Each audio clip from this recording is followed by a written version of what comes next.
ګرانو دوستانو راځئ چې نن ایدر اینډ آر زده کړو. ایدر اینډ آر اوس د دې مطلب څه دی او کوم ځای کې استعمالیږي؟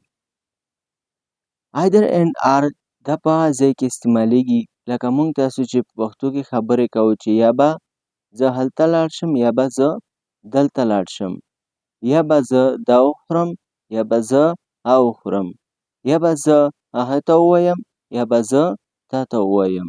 نو د دې یا اواز چې راځي چې یا دا یا ها، نو د دې دپاره په انګلیش کې آر یا ایدر استعمالیږي.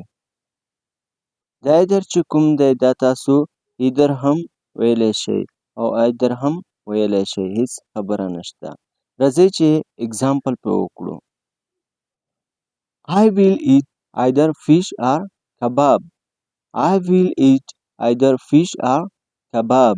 یا به زه کبان وخورم یا کباب، یا به زه کبان وخورم یا کباب.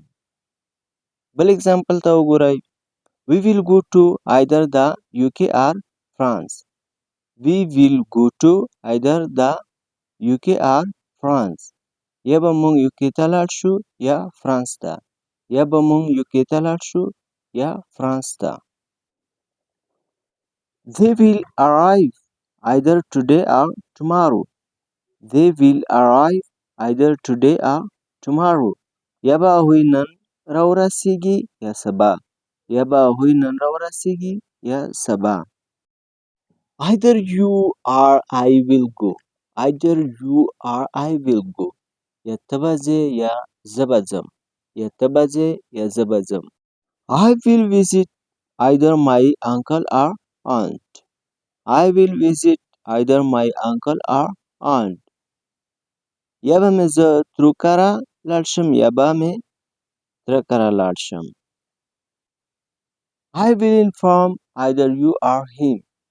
I will inform either you or him.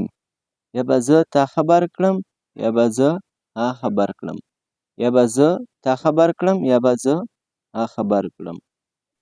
بس دا یو آخري اګزامپل ته وګورئ. انشاءالله امید لرم چې تاسو به په ایدر او په آر پوهه شوي وئ. Either you want tea or coffee. Either you want tea or coffee. یا چای غواړئ یا قهوه، یا چای غواړئ یا قهوه.